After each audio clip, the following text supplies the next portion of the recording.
Constitui-se o Espiritismo de um conjunto de doutrinas filosóficas reveladas pelos espíritos, isto é, por inteligências que viveram na Terra. Seu estudo pode dividir-se em duas partes distintas, a saber, análise dos fatos concernentes ao estabelecimento de comunicaces entre os vivos e os impropriamente chamados mortos. Exame das teorias elaboradas por esses ditos mortos. A característica deste nosso fim de século é, não há negá-lo, uma evolução radical de ideias.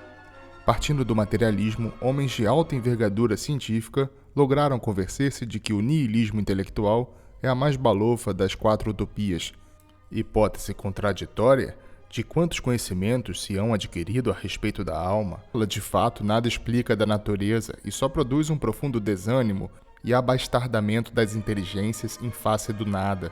As velhas crenças imortalistas, apoiadas no ensino religioso, dir-se-ia estarem quase desaparecidas, e daí a evidência de consequências lamentáveis a que assistimos, como resultantes da falta de um ideal coletivo. É mais que chegado o tempo de reagir vigorosamente contra os sofismas dos pseudo-sábios que orgulhosamente decretaram a incognoscibilidade da morte. É preciso quebrar todas as resistências arbitrárias impostas à perquirição do além, tão certo como é podermos afirmar hoje que a sobrevivência e a imortalidade do ser pensante são verdades demonstradas com evidência inconfundível. O Espiritismo chegou justo na sua hora. Diante das negações de um grosseiro cepticismo, a alma afirmou-se viva depois da morte, mercê de manifestações tangíveis que a ninguém já fora lícito contestar, sob pena de incidir na pecha, aliás, justa, de ignorante ou preconceituoso. Debalde tentaram, em começo, combater pelo sarcasmo a nova doutrina. Todos os ridículos foram inócuos, de vez em que a verdade traz consigo o selo da certeza dificilmente reconhecível. Mudaram então de táticos negativistas e pretenderam triunfar da nova ciência, organizando-lhe em torno a conjuração do silêncio. A despeito das numerosas investigações tentadas por físicos e químicos eméritos, a ciência oficial fechou obstinada ouvidos e olhos aos fatos que davam brilhante desmentido às suas asserções e fez constar que o espiritismo estava morto. Mas essa é uma ilusão que importa desfazer, pois que o espiritismo, ao presente, afirma-se mais do que nunca florescente. Iniciado com as mesas girantes, o fenômeno atingiu proporções verdadeiramente extraordinárias, respondendo a todas as críticas contra ela lançadas, mediante fatos peremptórios e demonstrativos da falsidade de quantas hipóteses imaginavam para explicá-lo. A teoria dos movimentos espontâneos inconscientes preconizada por autoridades quais Babinet, Chevreul, Faraday, os espíritos opuseram o movimento de objetos inanimados e se deslocarem sem contato visível aos observadores, assim como atesta o relatório da Sociedade Dialética de Londres. A negação de uma força imanente do médium responde William Crookes como a construção de um aparelho destinado a medir matematicamente a ação da força psíquica à distância. Para destruir o argumento predileto dos incrédulos, a alucinação, as entidades do espaço consentiram em fotografar-se, demonstrando destarte e de maneira inconsciente a sua objetividade. Possível também foram obterem-se moldes dos membros de um corpo fluídico temporariamente formado e logo desaparecido, e essas impressões materiais subsistem como a documentação autêntica da realidade das aparições. Entre mentes dava os espíritos a medida do seu poder sobre a matéria, produzindo a escrita a revelia de todos os meios conhecidos e transportando sem dificuldade através de paredes, em ambientes fechados, objetos materiais. Davam prova, enfim, a sua inteligência e personalidade, tendentes a demonstrar que tiveram existência real na Terra. De fato, muito se tem dito e escrito contra o espiritismo, mas todos que hão tentado destruí-lo só conseguiram revigorá-lo e engrandecê-lo no batismo da crítica. Todos os anátemas, todas as negações tendenciosas houveram de retrair-se e desaparecer diante da avalanche de documentos acumulados pela tenacidade dos investigadores. O fato espírita conquistou adeptos em todas as classes sociais. Legisladores, magistrados, professores, médicos, engenheiros não temeram proclamar a nova fé, resultante de um exame atento, quarto de uma longa experimentação.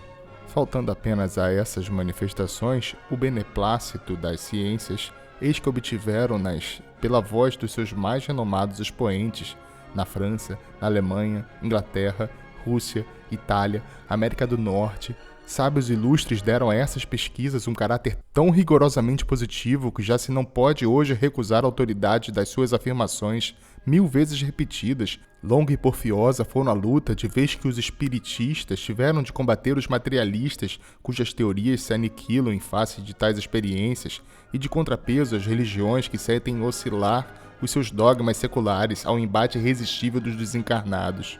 Em obra precedente, expusemos metodicamente o magnífico surto que a experimentação atingiu, discutimos ponto por ponto todas as objeções dos incrédulos, estabelecemos a inanidade das teorias imaginadas para explicar os fenômenos, seja mediante as leis físicas atualmente conhecidas, seja pela sugestão ou alucinação, e do nosso imparcial exame, o que resultou foi a inabalável certeza de que esses fenômenos precedem dos seres humanos que aqui viveram. Na hora atual, nenhuma escola filosófica pode fornecer explicação adequada aos fatos fora do espiritismo. Os teósofos, os ocultistas, os magos e evocadores, outros de antanho, em vão tentaram explicar os fenômenos atribuindo-os a entidades imaginárias ditas elementais ou elementares, cascas astrais ou inconsciente inferior, tudo hipóteses irresistíveis a um exame sério, de vez que não abrangem todas as experiências e só complicam a questão sem necessidade. Também por isso nenhum desses sistemas pôde propagar-se e eclipsaram-se todos tão prestes quanto abrolharam. A sobrevivência de ser pensante impôs-se desprendida de todas as escórias magníficas em seu esplendor. O grande problema do destino humano está resolvido, rasgou-se o véu da morte e, através da ogiva aberta para o infinito, vemos irradiar na imortalidade dos entes queridos todos os afetos que acreditávamos extintos por todo sempre. Não vamos, pois, reexaminar aqui todas as provas que possuímos da sobrevivência. No pressuposto deita estar a sua demonstração. Nosso objetivo nesta obra é estudar o espírito encarnado, tendo em vista os tão lógicos ensinos do espiritismo e as últimas descobertas da ciência. Os conhecimentos novos devidos a inteligências extraterrenas ajudam-nos a compreender toda uma categoria de fenômenos fisiológicos e psíquicos que, de outro modo, se tornam inexplicáveis. Os materialistas, com o negarem da existência da alma, privam-se voluntariamente de noções indispensáveis à compreensão dos fenômenos vitais do ser animado, e os filósofos espiritualistas, por sua vez, empregando o senso íntimo como instrumento único de investigação, não conheceram a verdadeira natureza da alma, de sorte que até agora não lhes foi possível conciliar numa explicação comum os fenômenos físicos e os mentais, o espiritismo facultando o conhecimento da composição do espírito, tornando, por assim dizer, tangível a parte fluídica de nós mesmos, projetou viva luz nesses meandros aparentemente inabordáveis, de vez que permite abarcar em uma vasta síntese todos os fatos da vida corporal e intelectual, e mostram-nos as relações entre uma e outra, até aqui desconhecidas. A fim de tornar mais compreensível nosso pensamento, convém lembrar, em poucas palavras, as noções novas que da alma temos adquirido e que servirão para fixar em alto relevo a originalidade e a grandeza da nova doutrina. O ensino dos espíritos foi, como sabemos, coordenado com superioridade de vistas marcante e lógica irrefragável por Allan Kardec, filósofo profundo. Ele expôs metodicamente uma série de problemas relativos à existência de Deus, da alma, da constituição do universo. Deu solução clara e racional à maior parte dessas questões difíceis, tendo o cuidado de reforçar-se de raciocínios metafísicos. Daí, tomármo-lo por guia neste sucinto resumo. A alma, ou espírito, é o princípio inteligente do universo, indestrutível. Ao mesmo título que a força e a matéria não lhe conhecemos a essência íntima, mas somos obrigados a reconhecer-lhe a existência distinta, uma vez que as suas faculdades diferenciam-no de quando existe. O princípio inteligente, do qual emanam todas as almas, é inseparável do fluido universal, ou por outra matéria sobre a sua forma original, primordial, o que vale dizer em seu estado mais puro. Todos os espíritos, qualquer que seja o grau de seu progresso, são, portanto, revestidos de os invólucros invisíveis, intangíveis e imponderáveis. Perispírito é como se denomina esse corpo fluídico. Com isso, o espiritismo acarreta vistas novas e um novo ensino. Contrariamente à opinião comum, ele demonstra que a alma não é uma pura essência, uma como abstração ideológica, uma entidade vaga, qual a crê os espiritualistas, mas contrário, um ser concreto, dono de um organismo físico feitamente delimitado. Se no estado normal a alma invisível pode, contudo, aparecer mediante condições determinadas e com especificidade capaz de impressionar nossos sentidos, os médiuns veem-na no espaço, sob a forma que retinha na terra. Por vezes, ela chega a materializar-se de maneira a deixar lembrança duradoura de sua intervenção, e neste caso, podemos, em resumo, dizer que, em se esquivando aos nossos sentidos, não deixa de ser, por isso, real e operante quanto ao homem terrestre. No decurso deste estudo, veremos que, apesar da sua materialidade, o perispírito é tão eternizado que a alma não poderia atuar sobre a matéria sem o concurso de uma força a que se conveio em chamar fluido vital. A finalidade da alma é o desenvolvimento de todas as faculdades a ela inerentes. Para consegui-lo, ela é obrigada a encarnar grande número de vezes na Terra, a fim de acendrar suas faculdades morais e intelectuais, enquanto aprende a senhorear e governar a matéria. É mediante uma evolução ininterrupta, a partir das formas de vida mais rudimentares até a condição humana, que o princípio pensante conquista lentamente a sua individualidade. Chegando a esse estágio, cumpre-lhe fazer eclodir a sua espiritualidade, dominando os instintos remanescentes da sua passagem pelas formas inferiores, a fim de elevar-se na série de transformações para destinos sempre mais altos. As reencarnações constituem, destarte, uma necessidade inelutável do progresso espiritual. Cada existência corpórea não comporta mais do que uma parcela de esforços determinados, após os quais a alma se encontra exausta. A morte representa então um repouso, uma etapa da longa rota da eternidade.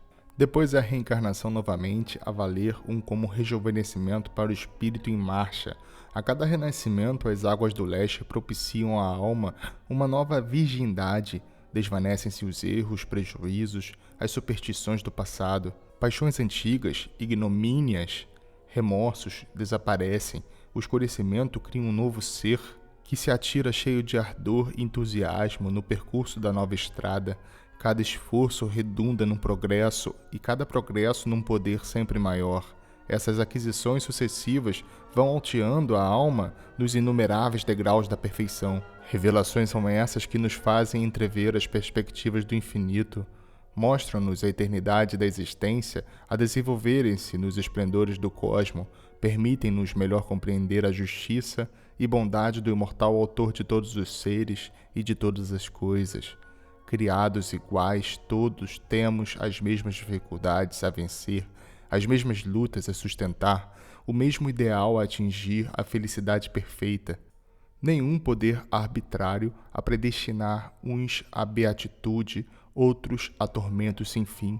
Unidos só somos de própria consciência, pois ela é quem, ao retornarmos ao espaço, nos aponta as faltas cometidas e os meios de as repararmos. Somos, assim, o árbitro soberano de nossos destinos. Cada encarnação condiciona a que lhe sucede e, malgrado a lentidão da marcha ascendente, eis a gravitar incessantemente para alturas radiosas, onde sentimos palpitar corações fraternais e entrarmos em comunhão sempre mais e mais íntima com a grande alma universal, a potência suprema.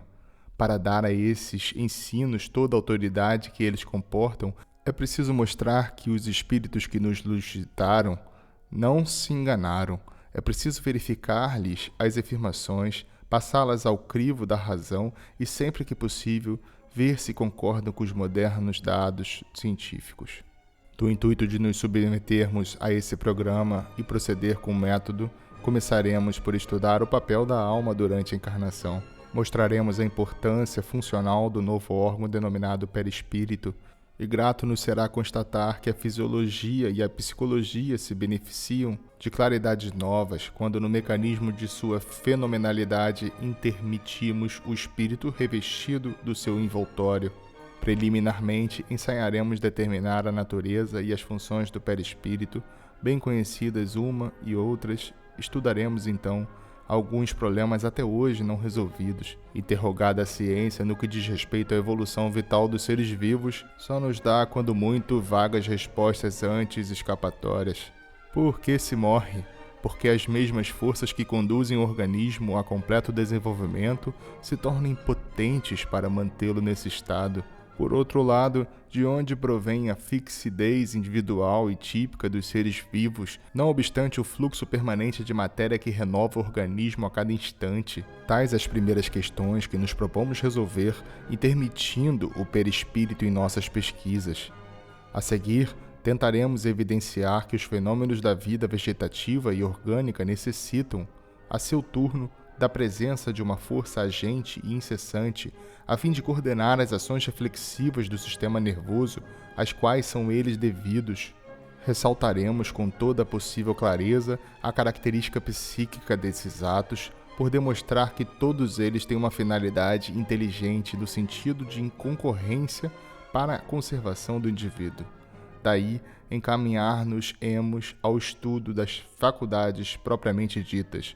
Não há quem ignore as inextricáveis dificuldades em que se debatem os filósofos quando e sempre que se trata de explicar a ação do físico sobre o moral ou da alma sobre o corpo, pois o conhecimento do perispírito elide radicalmente o problema e faz porque lança sobre os processos da vida mental intensa claridade, permitindo compreender nitidamente a formação e conservação do inconsciente fisiológico ou psíquico.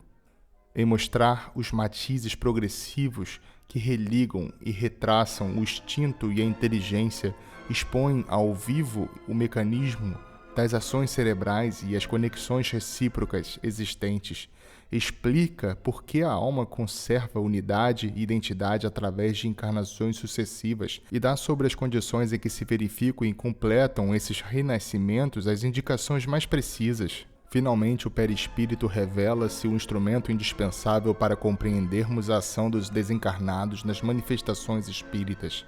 Por aí, se vê que esta nossa obra tem um duplo objetivo. Em primeiro lugar, visa demonstrar que a doutrina está concorde com as modernas teorias científicas e, em um segundo coluna, tornar conhecido o papel físico de um órgão essencial à vida do corpo e da alma, cuja existência o público mal poderia suspeitar, por ignorada até agora, e, finalmente, objetiva evidenciar a importância considerável dessa descoberta.